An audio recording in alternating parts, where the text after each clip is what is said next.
उळे येथे एक धक्कादायक खुनाची घटना उघडकीस आली आहे. घराबाहेर रस्त्याच्या कडेला कट्ट्यावर झोपलेल्या 54 वर्षीय संजय विठ्ठल शिंदे यांचा अज्ञात इस्माने निर्घृण खून केला.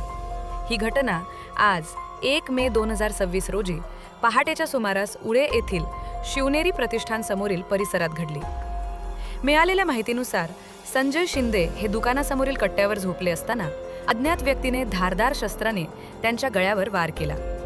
गंभीर जखमी अवस्थेत ते रक्ताच्या थारोळ्यात पडलेले आढळले.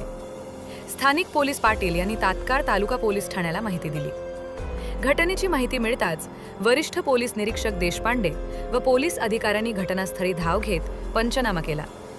फॉरेन्सिक टीमनेही तपास सुरू केला आहे.